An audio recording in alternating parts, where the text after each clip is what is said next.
오늘은 제목을 옛사람과 새사람에 대한 얘기를 할 건데요.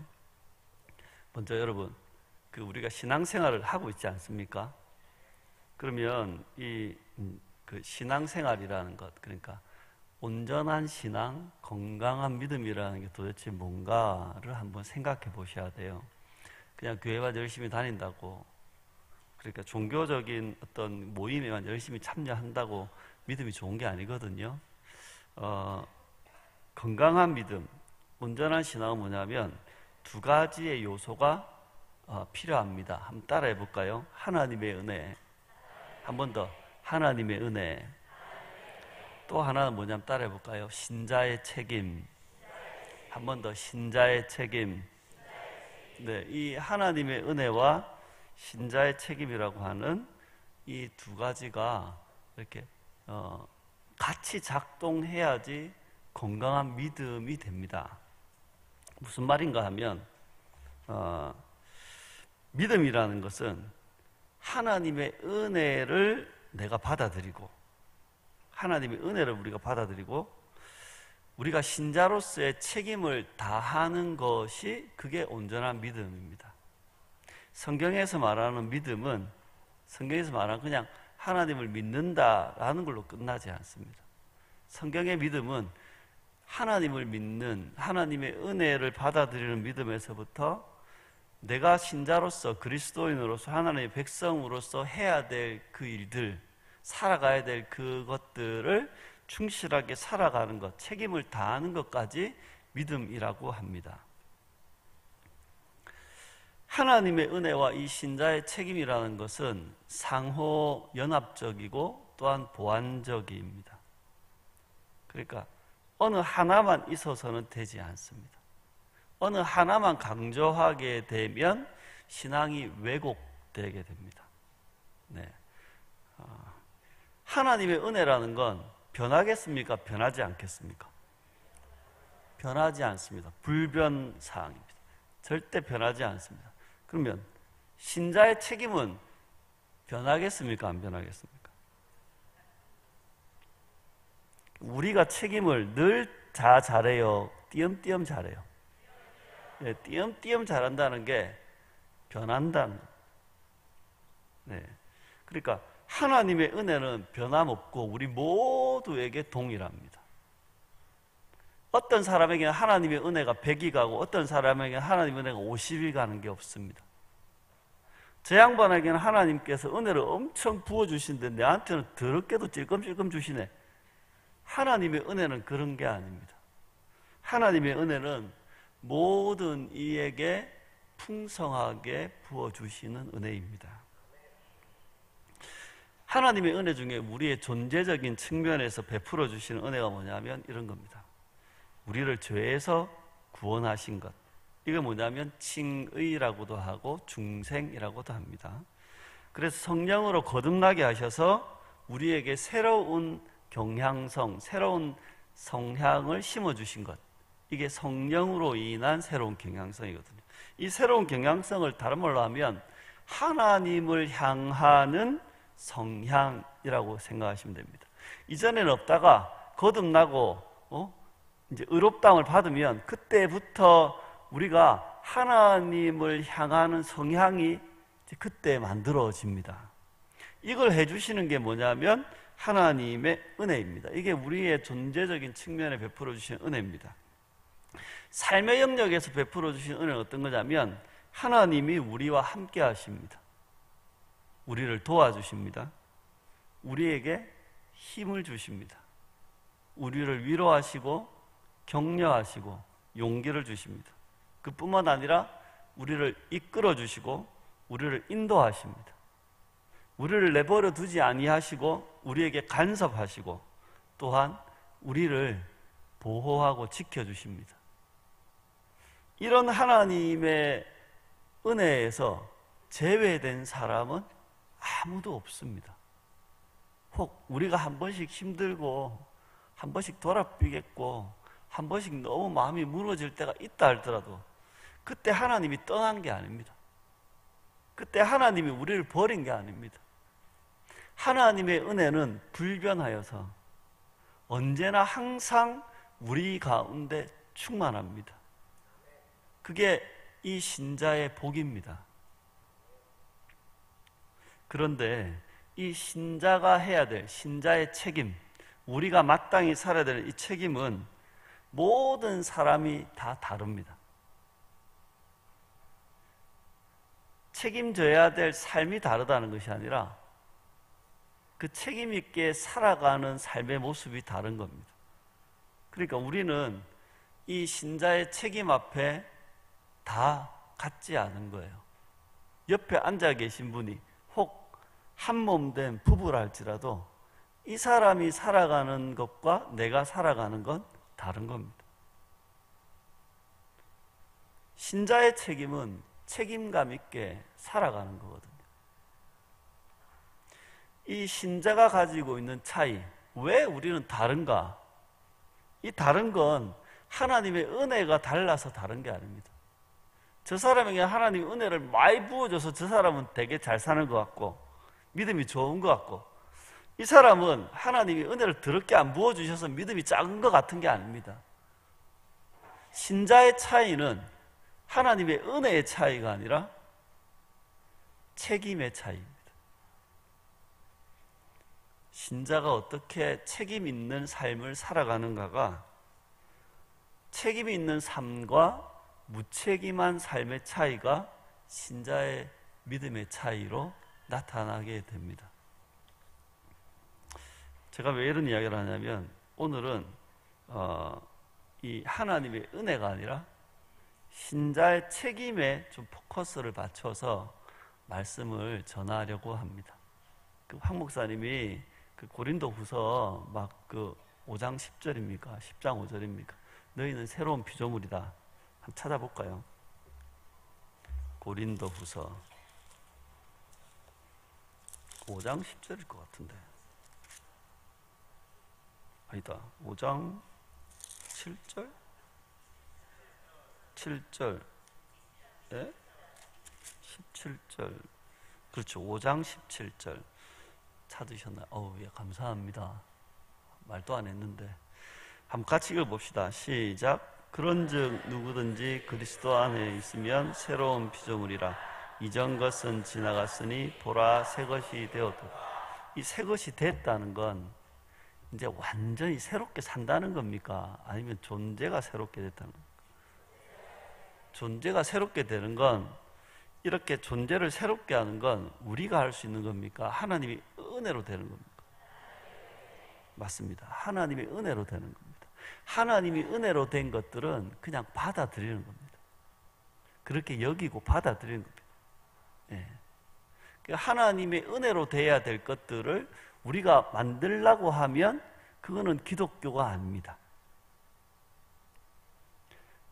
목사님께서 그 새로운 피조물이다, 우리는 새 것이 되었다, 그러면 이제 그걸로 끝나느냐?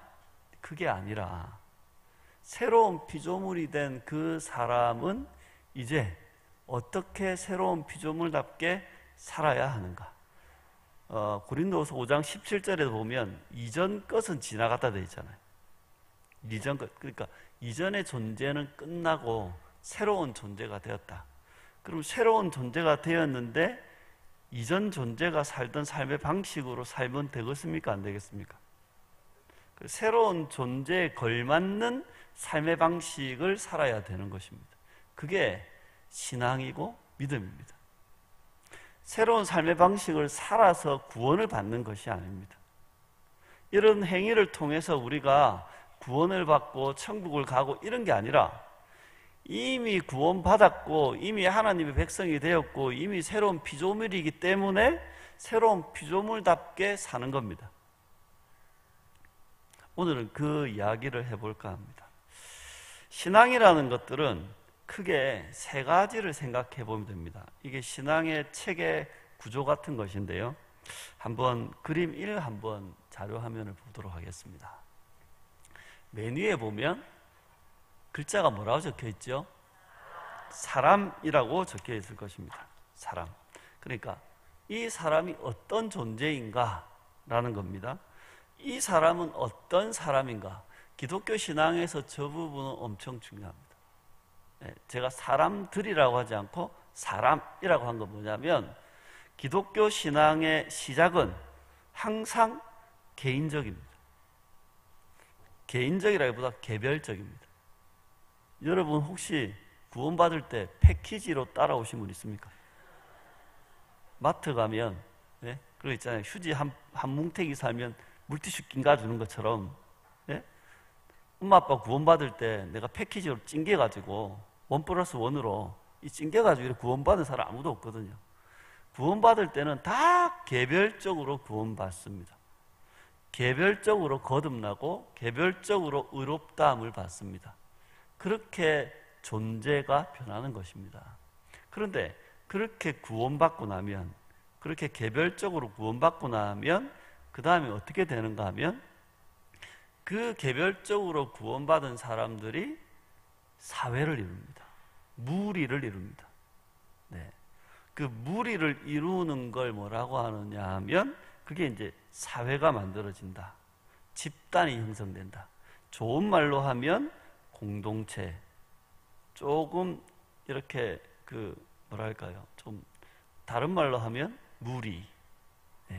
성도라는 건 뭐냐면 거룩한 무리들이라는 말입니다. 그래서 그 집단이, 그 사회가 가지고 있는 나름대로의 방향이 있습니다. 그들이 추구하는 그 방향이 있습니다. 그리고 세 번째는 뭐냐면, 그러면 그 사람들이 모여서 살아가는 삶의 방식들이 있는데, 그게 질서입니다. 그 속에는 그 질서가 유지되기 위한 나름대로의 어떤 시스템, 체계도 있고, 그 사람들이 그것들에서 그 사회 속에 살아가는 삶의 방식들이 있습니다. 대한민국 사회는 대한민국 사회대로 살아가는 방식이 있지 않습니까? 그죠? 근데 스웨덴은 스웨덴 나름대로 살아가는 방식이 있습니다. 그 교육이, 공교육이 엄청 잘 돼 있다고 하는 핀란드. 핀란드는 핀란드대로 살아가는 방식이 있습니다. 핀란드에 가면 애들이 사지선다, 막 죽기 살기로 시험치고 이렇게는 안 합니다. 왜냐하면 그 나라는 그 나라의 방식이 있기 때문입니다. 근데 대한민국은 죽기 살기로 외워야 되고 시험 쳐가지고 점수가 좋아야 됩니다. 왜 그렇습니까? 그게 우리 사회의 시스템이고 그게 우리 사회가 살아가는 방식입니다.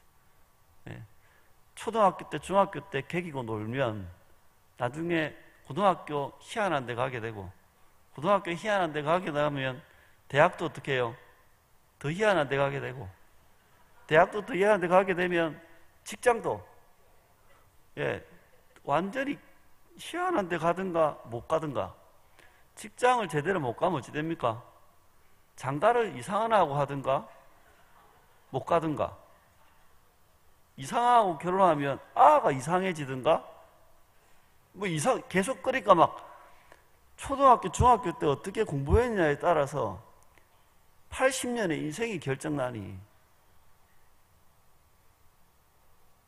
깜짝 놀라고 있는 청년 여러분, 벌써 결정이 났습니다.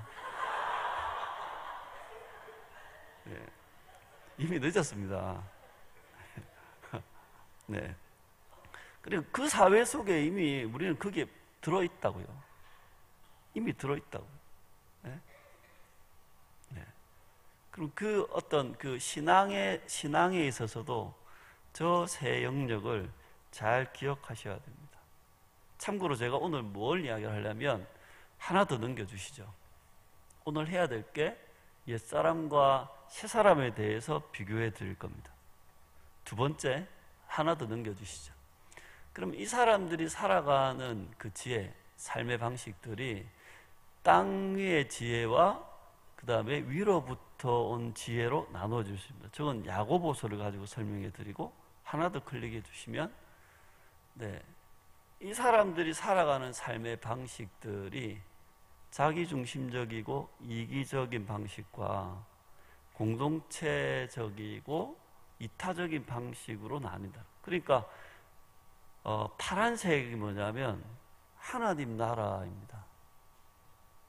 빨간색이 뭐냐면 이 세상 나라입니다. 이전 것은 지나갔다. 그러면 옛날 사람 아니라는 거겠죠. 우리는 새 사람이라는 거잖아요. 그럼 새 사람이 살아가는 사회가 있고 새 사람이 살아가야 될 삶의 질서가 있는 겁니다. 영 이상한 건 뭐냐면 새 사람인데 옛날 사회에서 옛날 방식대로 옛날의 질서를 따라 살아가면 이거 진짜 웃기는 겁니다. 안 그렇겠습니까? 하나 더 넘겨주시면 마태복음을 가지고 욕구 중심적인 삶과 관계 중심적인 삶을 설명해 드리려고 합니다. 네.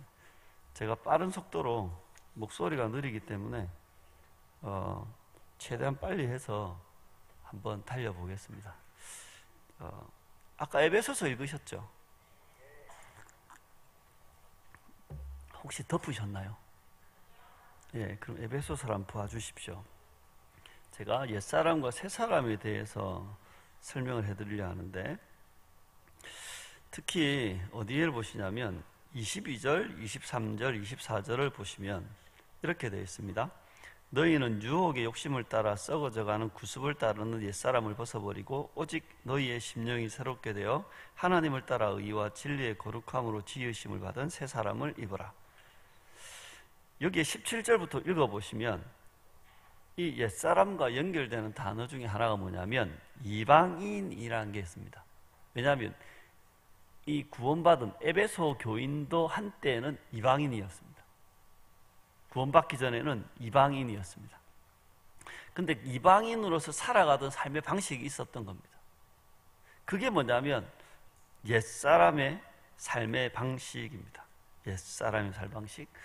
그 그림 2번 한번 띄워주십시오. 보면서 설명을 다시 해드리겠습니다.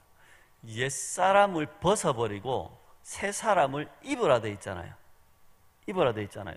그러면 이게 이미지화된 언어인데 옛사람을 벗는다는 건 뭐냐면 옛날 방식대로 살지 말고 옛날 습성대로 살지 말고 새 사람을 입으라는 말은 뭐냐면 이제 새로운 방식대로 너희들이 살아야 된다. 왜? 새 사람이 됐으니까. 새 사람이 됐으니까. 한번 생각해 보세요. 군대 가기 전에는 나이키를 입잖아요. 아디다스 입잖아요. 근데 군대 가면 뭐 입어요?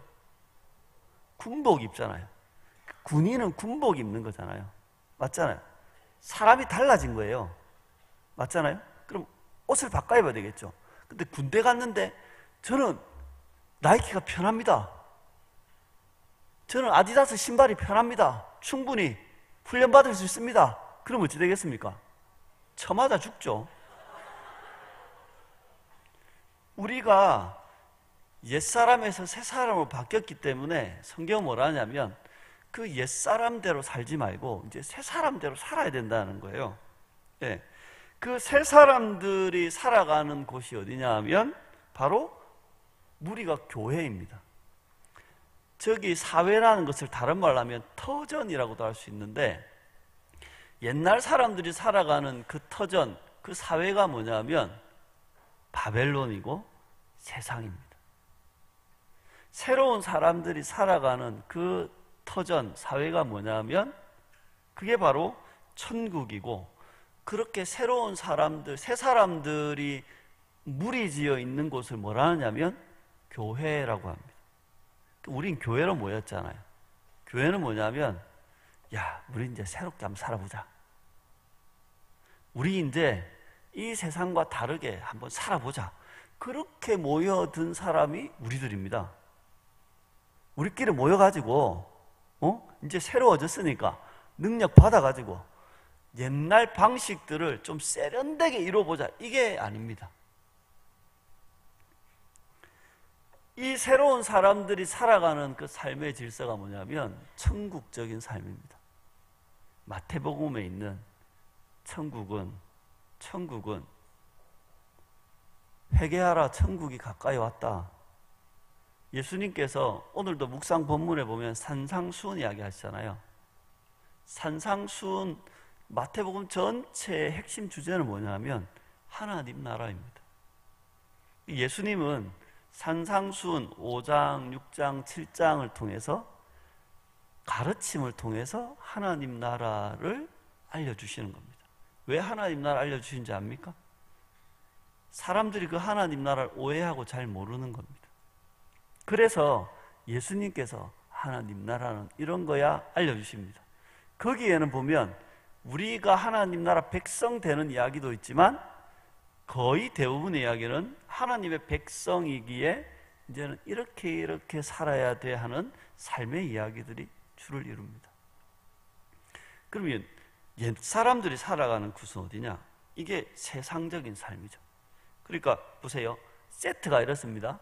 세 사람은 세 사람들의 무리를 이루고 그 무리는 새로운 삶이라고 하는 새로운 삶의 방식이라고 하는 천국의 삶을 삽니다. 근데 옛 사람들은 옛날 사람들 그 사람들은 옛 사람들끼리 모여갖고 낡은 생활 방식을 따라 살아갑니다. 그게 바로 세상적인 삶입니다. 믿음은 무엇인가? 신자의 책임은 무엇인가? 바로 저 오른쪽에 있는 천국의 삶, 새로운 삶을 살아가는 것이 신자입니다.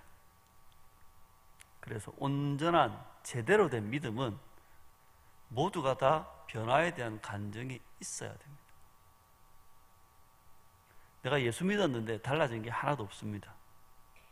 그거는 잘 생각해 보셔야 됩니다. 혹 지난주하고는 안 달라질 수 있습니다. 조금 너그럽게 이야기해서 지난달 엄청 너그럽게 해서 작년하고는 좀 안 달라질 수 있습니다. 그런데 3년 전하고 내가 하나도 바뀐 게 없다. 10년 전하고 내가 하나도 달라진 게 없다. 그거는 예수 믿는 게 아닙니다. 신자의 책임을 다하지 않는 성도는 신자의 책임을 등한시하는 성도는 그냥 이 땅의 질서 속에서 자유롭게 사는 게 아니고요. 아직도 종살이의 삶을 벗어나지 못한 겁니다. 이방인이 살아가는 삶의 방식을 보면 저 옛사람이 살아가는 삶의 방식입니다. 특히 에베소서 4장 17절 19절에 보면 이렇게 되어 있습니다. 그들은 마음에 허망한 것을 그러니까 허망한 생각으로 살아간다. 그들은 무지와 완고함 때문에 지각이 어두워진다. 지각이 어두워진다는 말은 뭐냐면 이렇게 생각이 이게 머리가 잘 안 돌아가는 거죠. 지각이 어두워지고 하나님의 생명에서 떠나 있다. 그리고 오해하고 곡해하고 무지해서 제대로 어떻게 살아야 될지 모르고 사는 거예요. 그들은 감각 없는 자가 되어 죄악에 뒹굴면서 그들의 죄악 속에 있는 수치도 모르고 살아갑니다.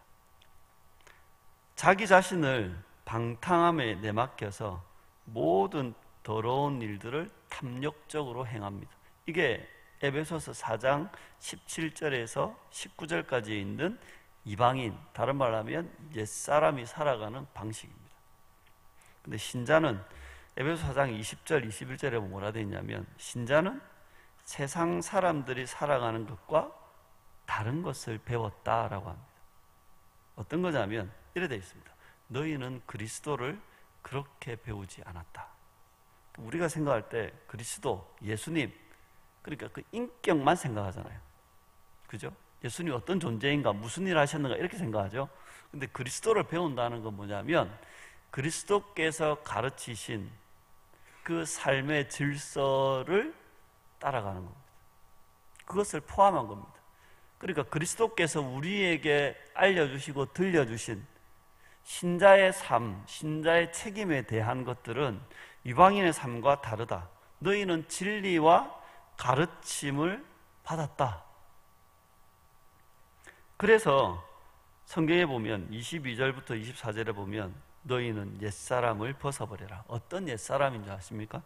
지난날의 생활 방식에 얽매여 살아가는 옛사람. 여러분의 10년 전과 여러분이 예수 믿기 전과 여러분의 5년 전과 다른 삶을 살아야 되는 겁니다. 그 옛날에 지난날의 생활 방식은 이렇게 되어 있습니다. 허망한 욕정을 따라 살아가는, 여기 보면 유혹의 욕심을 따라 살아가는, 이게 옛사람입니다. 그 키포인트가 뭐냐면 옛날 방식대로 살아가는데 그 핵심이 뭐냐면 허망한 욕망에 따라 살아간다. 허망한 욕망. 네. 그러면서 새 사람을 입으라고 합니다. 이 새 사람은 어떠냐면 마음의 영이 새롭게 돼요. 그러니까 마음을 새롭게 하여 하나님을 따라 살아가는, 옛사람은 욕망을 따라 살아가는데 새 사람은 하나님을 따라 살아간다. 그러면서 참된 의로움과 거룩함으로 지으심을 받는다. 이걸 정리해보면 이런 겁니다. 에베소서 4장의 이야기는 너가 신자라면, 진짜 예수 믿었다면 이방인들이, 세상 사람들이 살아가는 그 옛날과 똑같은 방식으로 살지 말고 이제는 새로운 삶을 살아라. 예수를 믿는다는 건 뭐냐면 세상 사람들이 살아가는 육아를 따르지 않고 새로운 육아를 따르는 겁니다. 예수를 믿는다는 건 세상 사람들이 살아가는 부부 관계가 아니라 새로운 부부 관계를 사는 겁니다. 예수 믿는다는 건 세상 사람들이 살아가는 직장 생활이 아니라 새로운 직장 생활을 살아가는 겁니다. 그 새로운 질서가 우리 안에 들어와야지 그게 진짜 예수 믿는 거라는 겁니다. 근데 달라지지 않으면, 옛날하고 똑같으면 그거는 신자의 책임을 다하지 못한 믿음 없는 그런 삶이라는 겁니다. 야고보서 3장 13절에서 18절, 특히 16절에서 18절까지를 보면 이런 말씀이 있습니다. 혹시 방송실에 띄워주면 좋고 아니면 말고, 야고보서 3장 16절에서 18절 안 띄워줄 것 같습니다. 띄워줍니다. 자, 같이 읽어보겠습니다. 시기와 다툼이 있는 곳에는 혼란과 모든 악한 일이 있음이라. 오직 위로부터 난 지혜는 첫째 성결하고 다음에 화평하고 관영하고 양순하며 긍휼과 선한 열매가 가득하고 편견과 거짓이 없나니 화평하게 하는 자들은 화평으로 심어 의의 열매를 거두느니라. 여기에 원래는 13절부터 읽어보시면 13절에 뭐라 되어 있냐면 지혜는 우리의 생활 속에, 우리의 삶 속에 행함을 통해서 나타난다. 모든 사람들은 나름대로 지혜롭게 살려고 해요. 바보처럼 살라는 사람은 없잖아요. 머리 생각하고 어떻게 하면 더 잘할까? 어떻게 하면 더 잘 될까? 어떻게 하면 이게 더 합리적이고 어떻게 하면 이게 더 좀 이렇게 제대로 될 수 있을까? 막 고민하고 생각하잖아요. 연애를 할 때도 쟤가 괜찮아, 쟤가 괜찮아 생각하잖아요. 직장을 갈 때도 이 직장이 좋은가, 저 직장이 좋은가. 사업을 할 때도 이걸 계약해야 되는가, 저걸 계약해야 되는가. 심지어 금요기도에 앉을 때도 이 자리에 앉아야 되는가, 저 자리에 앉아야 되는가. 지혜를 이렇게 막 짜내가지고 여러분 살지 않습니까? 그죠? 그런데 이 야고보서 3장에는 지혜가 두 가지 지혜가 있다고 해요. 하나는 뭐냐면 따라해 볼까요? 땅 위의 지혜. 또 하나는 위로부터 난 지혜. 이 두 가지 지혜가 있는 거예요. 그래서 3장 14절에서 16절에는 땅 위의 지혜, 땅의 지혜가 있어요. 그것은 뭐냐면 이 세상의 지혜이고 인간적인 지혜예요.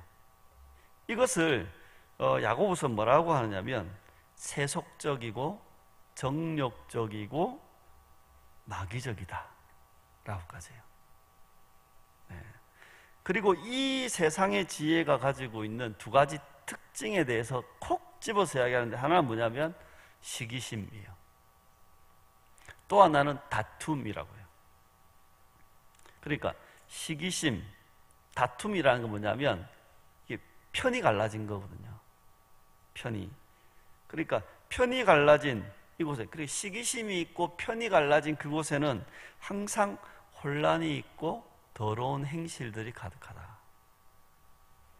이거를 요즘 말로 하면 뭐냐면 경쟁심, 과시욕 이런 거예요. 이게 세상의 지혜예요. 세상의 지혜는 뭔지 아세요? 내가 뛰어나가지고 내가 이 정도 된다 하는 걸 보여주는 거예요. 그래서 그걸 조선시대는 장원급제라고 했고, 요즘에는 사법고시 합격이라고 그러고, 사법고시 너무 어려우니까 취직에 합격하는 겁니다. 공무원 시험 되는 겁니다. 그래 돼야지 어떻게 해요? 내가 낸데 자랑할 수 있잖아. 똑같이 우리가 직장생활 변변치 않다가 청년 중에 어느 한 놈이 이렇게 뭐라 합니까? 이렇게 어디 뭐 괜찮은 회사에 취직이 됐다. 그럼 갑자기 아가 우르르 봐지지 않습니까? 내가 저놈인지 몰랐네 이러면서 보기엔 띨띨하던데 제가 직장을 잘 구했네 이런 거 있잖아요. 네? 자기의 능력을 발휘해서 자기의 어떤 자기됨을 과시해야 되는 사회. 특히 모든 사람이 다 경쟁자가 되어 있는 사회. 네. 은근히 우리는 경쟁을 하고 있거든요. 그게 우리 시스템 속에 묻어 있잖아요. 그죠?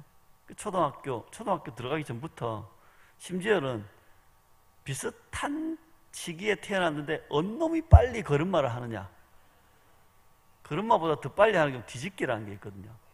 뒤집기. 한 100일 되면 뒤집기 하죠. 아닌가요? 언제쯤 합니까? 예, 지금 애가 뭐 한 15살, 20살 된 사람은 기억도 안 날 거야, 뭐. 애가 한 서너 살 되시는 분들 기억나지 않습니까? 기억도 안 납니까? 아, 예. 애를 3명 낳으면 기억력이 사라지구나.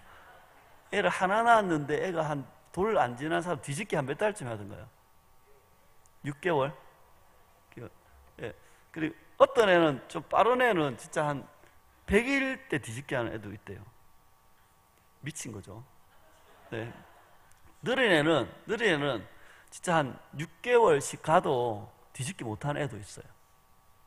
네. 저는 어릴 때 엄청 느려가지고 발달이 엄청 느렸거든요. 발달이 느렸다? 뼈마디에 발달이 느렸어요. 그래가지고, 네.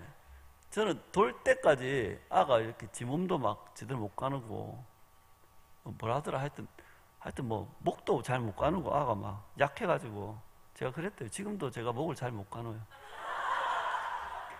네. 항상 어릴 때 그게 있어가 목이 자꾸 아파요, 제가. 네. 그래, 그거 가지고 경쟁하는 거예요. 안 그래요? 네? 그래, 누가 하나 먼저 뒤집게 하면, 우리 애가 빠르다. 무슨 소리야. 우리 애가 먼저 걸음마 하면, 걸음마 못하는 우리 애는 어떻게 해요? 굉장히 뒤떨어진 것 같잖아요. 그죠? 그 어떤 아들은 또 교회에서 어떤 아들은 또 엄마가 막 애살이 있어가지고 또 초등학교 한 들어가기 전에 한 5살부터 한글을 막 읽는다. 재수없이. 근데 우리 아는 초등학교 들어가기 전까지 받침 있는 글자를 못 읽는 거라. 받침 있는 글자. 이해되시죠? 그럼 막 돌아쁘잖아요. 예? 너무 집 아는 초등학교 들어갈 때 영어 떼가지고 길거리에 있는 간판도 막 읽는데 우리 아는 받침 있는 글자 한글도 못 읽고 있으면 엄마가 완전 도는 거죠. 그죠? 그러면서 어떻게 해요? 계속해서 뭐 지금 초등학교에 등수로 나누진 않습니다. 등수로 나누지 않아도 우리끼리는 대략적인 등수를 나누잖아요. 그죠? 어느 정도 수준이 되겠구나. 니는 몇 등급. 학교에서도 안 매기는데 우리 마음에는 다 매겨놨어. 사람이 돼지고기처럼 등급이 다 있습니다. 그렇게 높은 등급에 내가 괜찮은 등급이라는 걸 과시해야 되는 사회. 이게 땅의 지혜입니다. 그런 경쟁에서 이겨야 되고, 남들보다 나아야 되고, 남들보다 높아야 되고, 남들보다 능력이 있어야 되는 내가 능력이 안 되면 너무 이렇게 뭐랄까요? 너무 이렇게 부셔서라도 내가 높아야 되는. 근데 위로부터 난 지혜는 그렇지 않습니다. 우리가 읽었던 아까 17절, 18절 이런 데 보면 이 위로부터 난 지혜는 참된 지혜, 하늘의 지혜입니다. 땅 위의 지혜가 이 땅의 지혜라고 하면 위로부터 난 지혜는 하늘의 지혜입니다. 이것은 천국적이고 공동체적이고 성령 충만한 지혜입니다. 어떻게 되어 있냐면 이렇게 되어 있습니다. 위로부터 난 지혜는 첫째는 성결하다 되어 있습니다. 성결하다. 그리고 다음으로는 뭐라 되어 있냐면 화평하고 관용하고 양순하고 긍휼과 선한 열매가 가득하고 편견과 거짓이 없다. 보세요. 성결이라는 건 뭐냐면 거룩함인데 이것은 뭐냐면 자기 개인적인 부분입니다. 하늘의 지혜는 자기 자신을 지켜 성결하게 하고, 이게 하늘의 지혜이고, 두 번째 다음으로 되어 있는데 그 다음으로의 공통적인 분모는 뭐냐면 화평, 관용, 양순, 양순을 말은 온순하다 이거예요. 긍휼, 혹 자비, 그다음 선한 열매가 가득하고 편견과 거짓, 위선이 없고. 이 말은 뭐냐면 이것은 혼자 하는 게 아닙니다. 상대방이 있는 겁니다. 그러니까 하늘로부터 온 지혜는 뭐냐면 공동체의 유익을 추구한다는 거예요.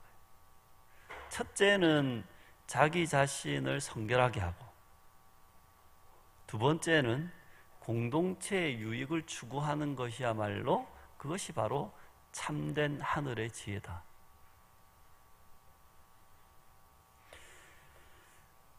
18절의 이야기를 세번역 성경을 읽어보면 이렇게 되어 있습니다. 정의의 열매는 평화를 이룩하는 사람이 평화를 위하여 그 씨를 뿌려서 거두어 들이는 열매입니다. 우리 한글 번역 성경에는 의의 열매라고 되어 있는데 세번역 성경에 보면 정의의 열매가 되어 있습니다. 이 말도 이제 정리해 보면 이런 겁니다. 정의라는 것은 평화, 화평, 다른 말로 하면 성경은 좀 더 구체적인 말로 하면 샬롬입니다. 정의는 샬롬을 통해서 만들어지는 열매다. 그리고 참된 정의는 샬롬을 통해서만 이루어진다. 그래서 그림 3으로 한번 보시면 옛사람의 방식에서는 땅 위의 지혜만 존재합니다.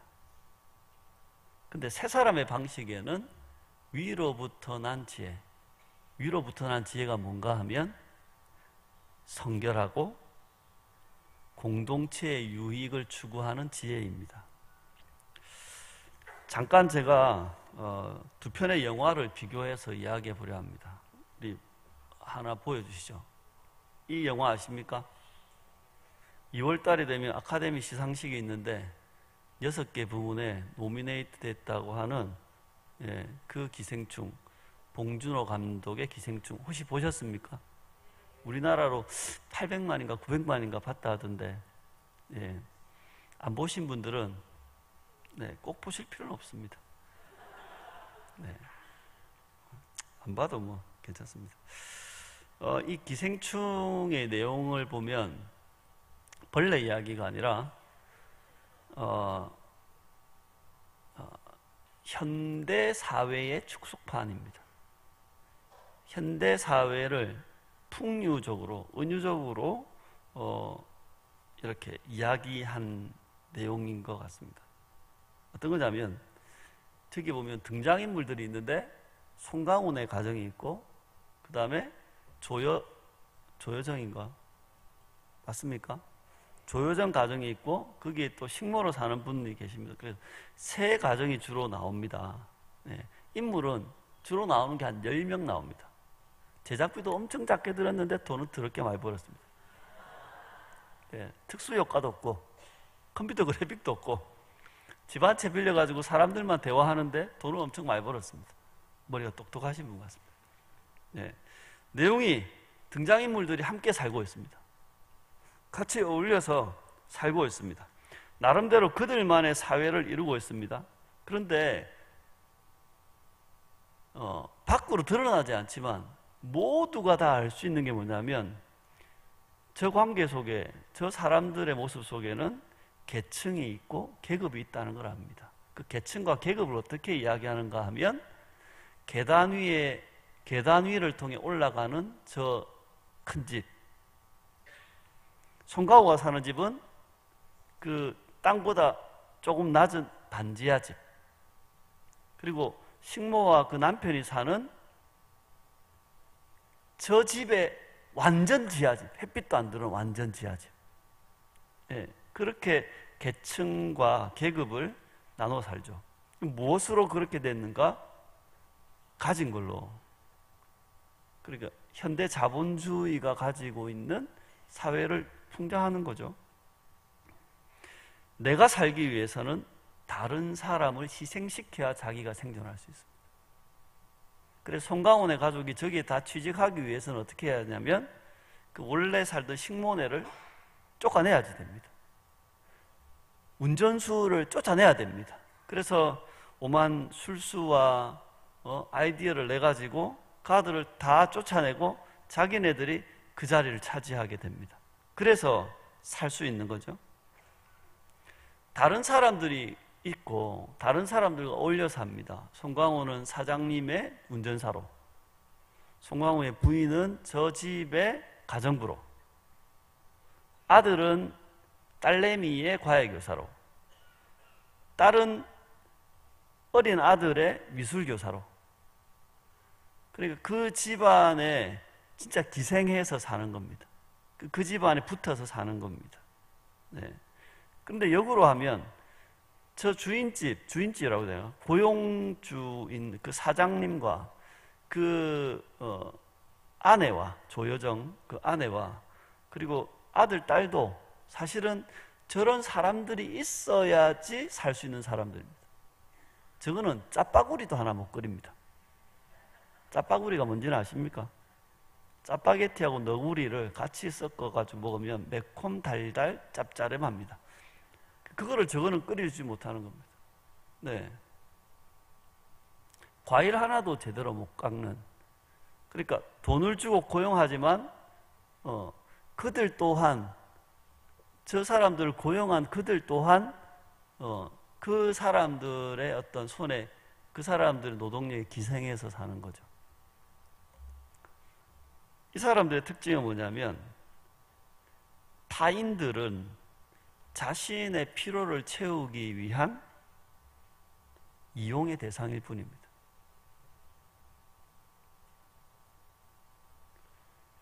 서로가 서로의 어떤 그 이용거리를 찾아서 그냥 기생하고 살아가는 겁니다. 네. 제목을 기생이라고 하면 될 건데 감독은 굳이 기생충이라고 한 걸 보니까 이건 인간답지 않다는 말이겠죠. 모두가 같이 살아갈 뿐, 모두가 한 집안에 같이 공존하고 있지만 자신만을 위해 이기적으로 타인을 이용하면서 기생합니다. 영화를 보신 분은 알겠지만 기생의 결과는 공멸과 파멸입니다. 모두 망하게 됩니다. 이게 기생충의 이야기입니다. 이 이야기가 제가 볼 때는 그 옛사람의 삶의 이야기인 것 같습니다. 제가 지난달 연말에 봤던 또 한 편의 영화가 있습니다. 그 영화는 자료화면이 저 영화입니다. 천문이라는 영화였습니다. 세종 이도와 장영실에 대한 영화입니다. 네. 이 내용을 보면 영화를 안 보신 분도 있겠지만 또 굳이 또 보러 가시진 않겠죠. 그죠? 조금 스포를 좀 흘리더라도 이해를 해 주십시오. 네. 특별히 스토리를 흘리는 게 아니라 그 담겨 있는 게 이런 겁니다. 장영실이라는 사람은 자기의 꿈을 위해서 물시계나 아니면 천체 관측 도구를 만들지 않습니다. 장영실은 왕의 꿈을 위해서 그 일을 합니다. 자기 꿈이 아닙니다. 왕 세종 이도인데요. 예, 이 세종대왕 이도는 자기의 꿈과 야망을 위해서 장영실에게 뭘 만들으라고 하지 않습니다. 이제 한글을 만드는 것들도 짤짝 나오는데 임금인 이도가 가지고 있었던 그 큰 꿈은 뭐였냐면 백성들을 위하고 싶다는 겁니다. 내 나라를 지키겠다가 아니라 내 걸 지키겠다가 아니라 나와 함께하는 이 백성들을 잘 살게 해주고 싶다. 저들에게 도움을 주고 싶다는 마음으로 삽니다. 이 두 사람, 이도와 장영실, 한 사람은 임금이고 한 사람은 천민이었는데 임금이 정오품 벼슬을 줍니다. 근데 이들은 하나같이 자기를 위한 삶이 아니라 타인과 백성을 위해, 공동체를 위해 이타적인 삶을 살면서 결국에는 자기를 희생합니다.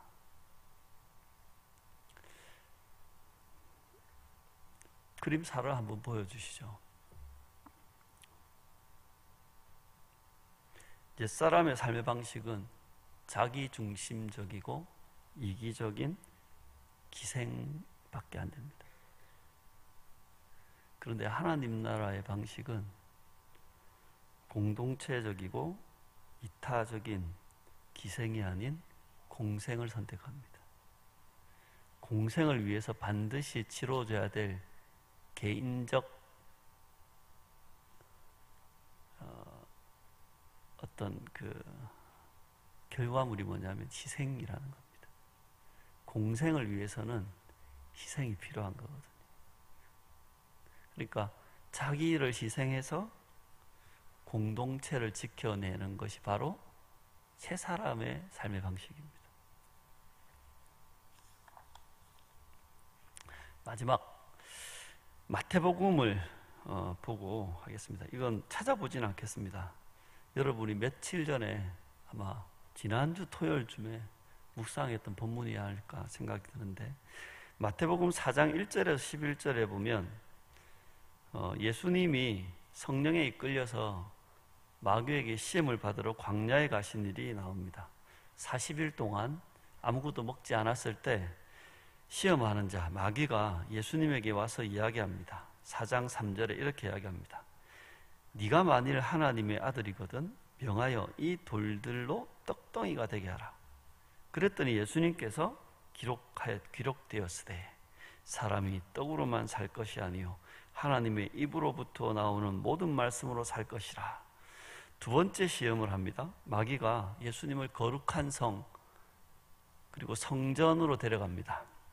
꼭대기에 세워놓고 네가 만일 하나님의 아들이거든 뛰어내려라. 기록되었으되 그가 너를 위하여 그의 사자를 명하시리니 그들이 손으로 너를 받들어 발이 돌에 부딪히지 않게 하리로다. 그랬더니 예수님께서 기록되었으되 주 너희의 하나님을 시험하지 말라. 마귀가 세 번째 시험을 합니다. 지극히 높은 산으로 가서 천하만국의 영광을 보여주면서 이야기합니다. 만일 내게 엎드려 경배하면 이 모든 것을 내게 주겠다. 예수님께서 이야기합니다. 말씀하시되 사단아 물러가라.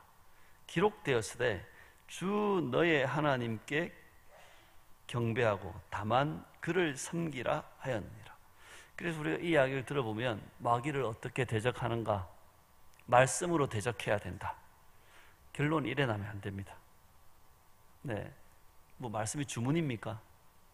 네, 귀신 나타나면 뭐 사도신경 외우고 뭐 주기도문 외우면 귀신 쫓겨납니까?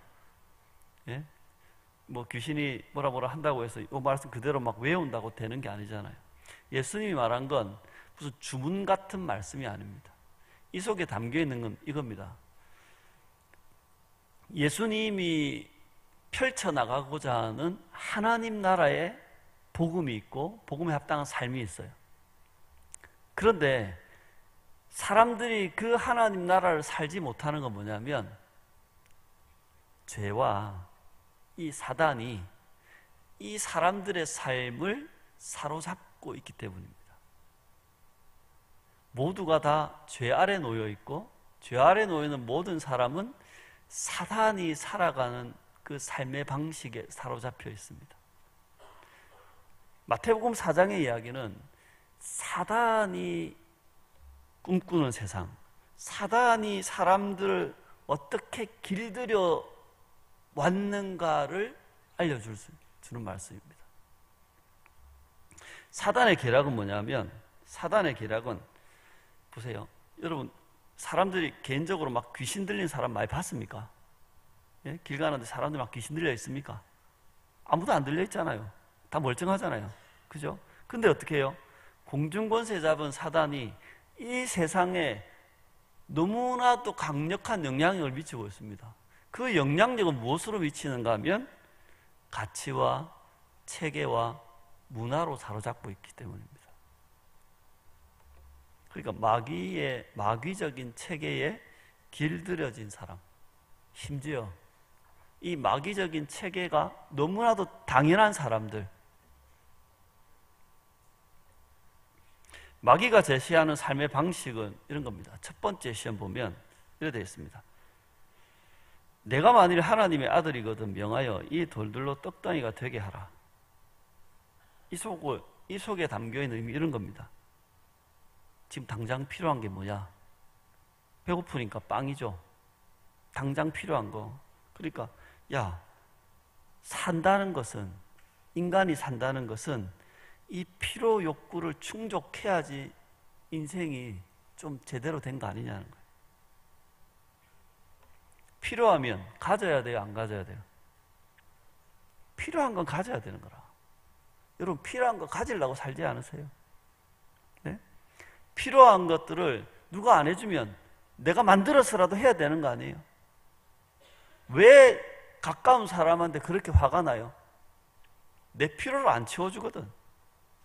이쯤 되면 저 인간 해줘야 되는데 안 해주면 화가 나는 거잖아요. 그죠?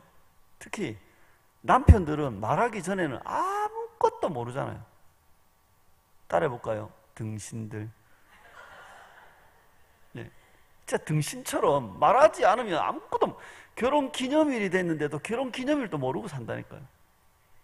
맞잖아요. 결혼 기념일이 됐는데 뭘 해줘야 될지 모르는 게 남자 아닙니까? 결혼 기념일 됐는데 여보 결혼 기념일에 돈가스 먹으러 갈까? 이러면 때려 죽이고 싶겠죠. 네?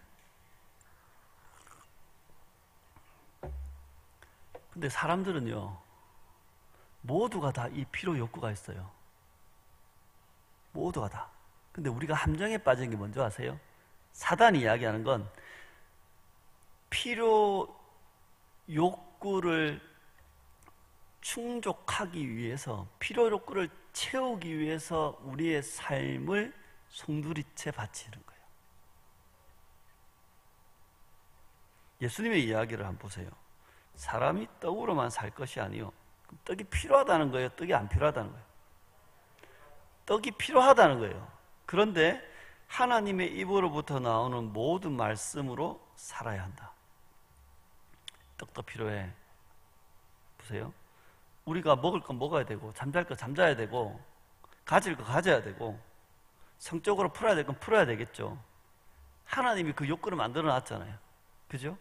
그런데 하나님이 말씀하시는, 사단은 그 필요 욕구를 충만하게 이루어가며 살아라 는 게 사단의 이야기라면, 하나님의 이야기, 성경의 이야기는 뭐냐면 그 필요 욕구를 채우는데도 경계가 있다는 겁니다. 그 경계를 지키며 그걸 채워야 된다. 심지어는 그 경계를 지키는 것들로 인해서 그 필요 욕구를 못 채울 수도 있습니다. 사단은 이야기합니다. 니한테 필요하면 해야지. 그 니한테 좋은 건데 해야지. 그 니가 하고 싶은 건데 해야지. 근데 새로운 사람의 삶의 방식은 그렇지 않습니다. 예수님이 가르쳐준 삶의 방식은 아니, 그래도 하나님의 말씀이 이 경계를 지키라고 하면 우리의 필요 욕구는 그 경계 안에서만 지켜져야 돼. 한번 보세요. 이 요즘에 영화 같은 데 보면, 영화, 드라마 이런 거 보면 막장이라는 게 있잖아요. 그죠? 그러면 누군가와 지금 부부 관계를 하고 있는데, 예? 살다 보면 결혼 10년 차, 20년 차 됐는데 다른 사람이 엄청 멋있어 보일 수 있는 거예요. 맞죠? 멋있어 보인다고 해서 그놈한테 안기면 돼요, 안 돼요? 예? 안 되죠. 예? 결혼해가 살고 있는데 10년 차 됐는데 어떤 다른 여자가 엄청 예뻐 보이고 엄청 사랑스러워 보인다고요. 그런다고 걔를 안으면 돼요, 안 돼요? 안 되죠. 그런데 이야기합니다, 사단은. 아니, 네 마음으로부터 일어나는 그 필요 욕구를 채우는 게 뭐가 잘못이니? 서로 합의만 하면 그 정도는 충분히 가능한 거 아니야? 네가 가지고 싶은 거 가지는 게 뭐가 잘못이니?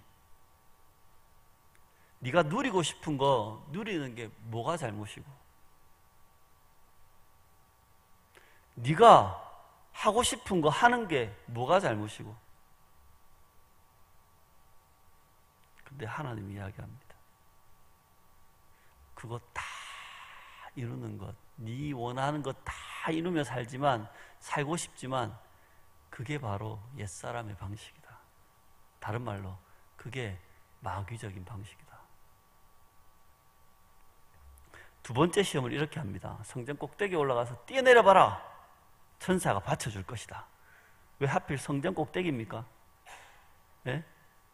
성전 꼭대기에서 뛰내려야지 어떻게 해요? 사람들이 다 보거든. 사람들이 다 보면서 어떻게 해요? 진정한 그리스도시군요. 야, 이분이 진짜가 맞구나. 사단의 이야기입니다. 네가 진짜 그리스도라는 걸 사람들한테 증명해봐.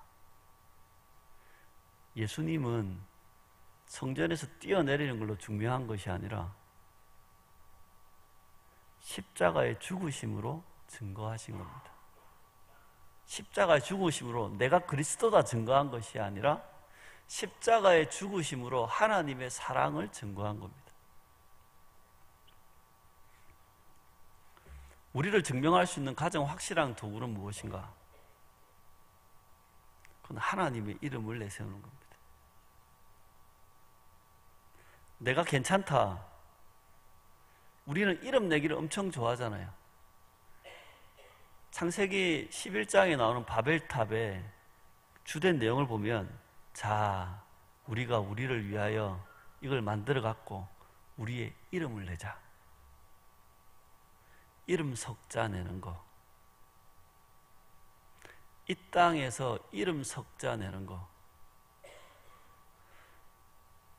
호랑이는 죽어서 가죽 남기고 사람은 죽어서 이름이라도 남겨야 되니 그 이름 석자 남기는 거. 사단은 이야기합니다. 네 이름 석자 남겨야 되지 않겠어? 네가 이 땅에 살았던 그 존재감을 한번 나타내야 되지 않겠어? 그러니까 너를 증명해봐. 네가 살아있다는 것, 네가 거기 존재한다는 것, 네가 멋있는 사람이라는 것, 네가 괜찮은 사람이라는 거 한번 증명해봐. 우리는 그거 증명하려고 살잖아요. 명예욕. 과시욕. 내가 낸대하는 걸 증명해야 되니까 어떻게 해요? 사람들이 뭐 해요? 사진 찍고 어디 올리고, 예? 카페 가면 내가 괜찮은 사람이라는 거 올리고, 오늘 맛있는 거 먹었다고 올리고, 어디 해외여행 가면 그죠? 보정해가지고 디테일 올리고 있잖아요. 예? 예? 놀러 간 거 올리고 내가 이만큼 괜찮은 사람이다, 그지? 예?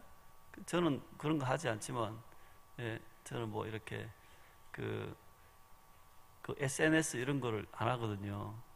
예, 카톡만 하는데, 카톡도 안 하길 원하지만 안 할 수가 없어서 하는데, 뭐 페이스북에 보면 막 잘난 체 올리는 거 있잖아요.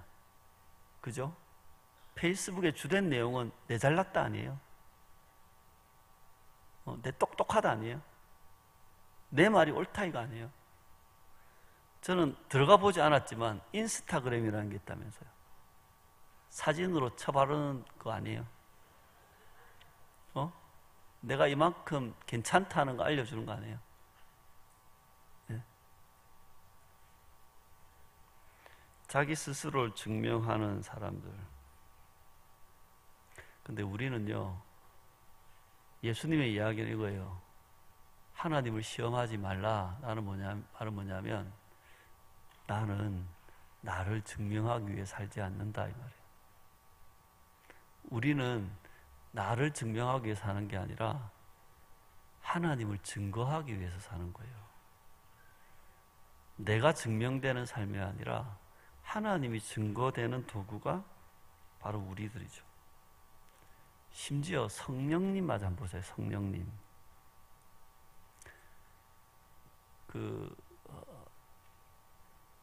무슨 교수님이다. 고신대에 무슨 돈 교수님인데, 영돈? 박영돈 교수님. 그 교수님의 책에 보면 성령님을 뭐라고 하느냐면 이렇게 표현해놨어요. 수줍어 하시는 성령님. 수줍어 하신다는 게 왜냐하면 하나님의 사역을 하시는데 항상 자기는 안 드러내신다는 거예요. 모든 일은 다 하시는데 정작 그 성령님은 자신을 드러내지 않는다는 거예요. 그런데 타락한 마귀적인 이 세상의 질서는요, 항상 우리를 증명하고 드러내라고 합니다. 너의 명예가 중요하고 너를 과시하는 게 중요하고 네가 살아있다는 걸 표신하게 살아라고 그럽니다.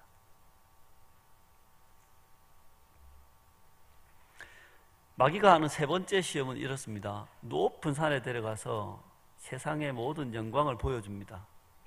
보여주면 이렇게 합니다. 네가 구원하고 싶은 게 이 세상 아니냐? 하나만 하면 내가 그냥 넘겨줄게. 뭐냐면 한 번만 절해라. 내한테 한 번만 절해라. 그러면 내가 네가 이루고자 하는 거 다 이루어줄게. 그냥 넘길게 그냥.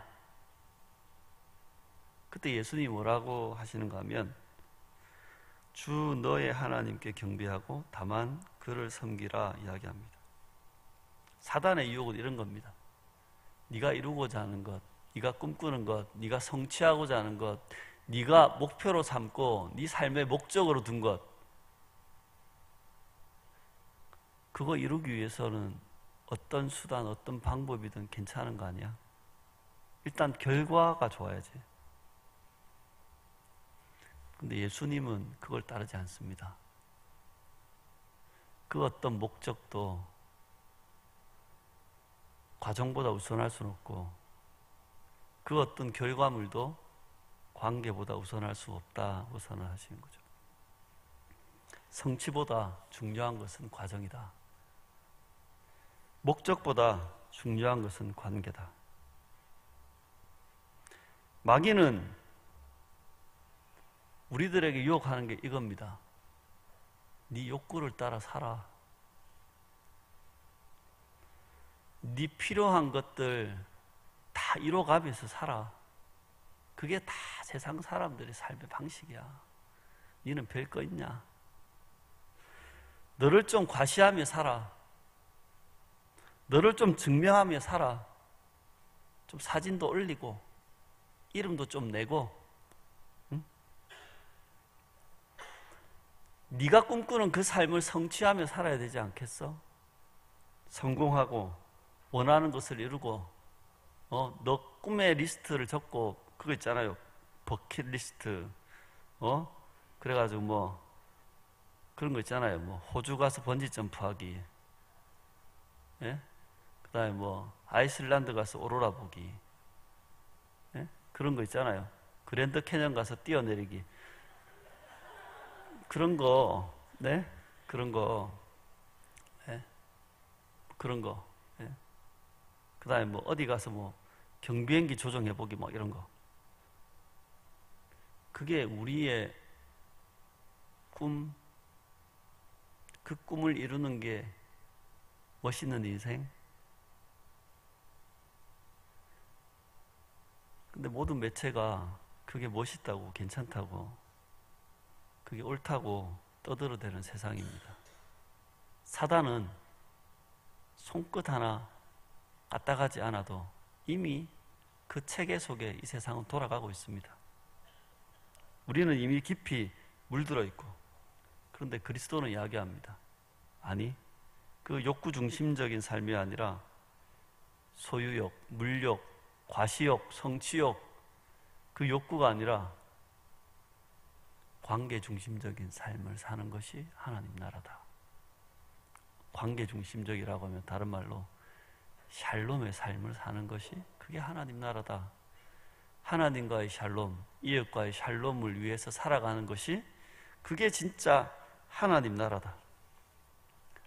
예수님의 이야기, 짧게 마귀의 이야기에 이렇게 대응하잖아요.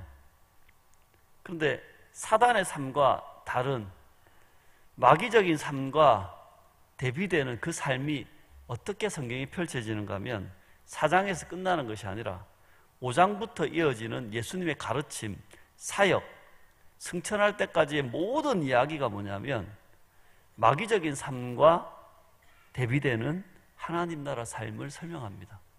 그게 마태복음입니다. 결론을 맺습니다. 여러분이 신자라면, 성도라면 책임 있는 삶을 사셔야 됩니다. 하나님의 은혜에 기대어서 하나님의 은혜만 떠들어대면서 아무것도 안 하고 달라지지도 않고 변화되지도 않고 그냥 그렇게 예전과 똑같이 살아간다는 건 그건 믿음이 아닙니다. 여러분이 옛날의 삶의 방식에 그대로 머물러 있다는 건 그건 믿음이 아닙니다.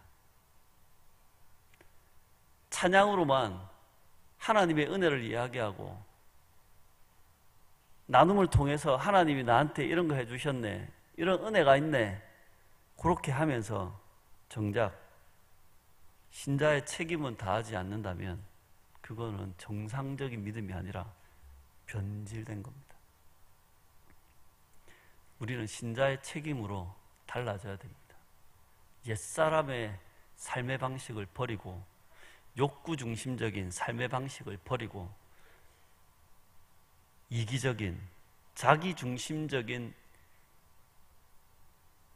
그 탐욕적인 삶을 버리고 관계 중심적인 이타적인 공동체 중심의 삶으로 새 사람의 삶의 방식으로 바뀌어야 됩니다. 그걸 위해서 우리의 생각이 달라져야 되고 우리의 마음이 달라져야 되고 또한 여러분의 가정에서, 직장에서 우리가 매일 만나는 그 사람들과 살아가는 이 사회 속에서 신자다운 삶으로 바뀌셔야 됩니다. 이 싸움이 없는 사람, 그 사람은 이름만 그리스도인이지 실제로는 마귀의 체계에, 사단의 체계에 종되어서 살아가는 사람과 똑같습니다. 부디 2020년도를 살아가는 성도 여러분, 부디 부탁드립니다. 올해는 좀 달라집시다.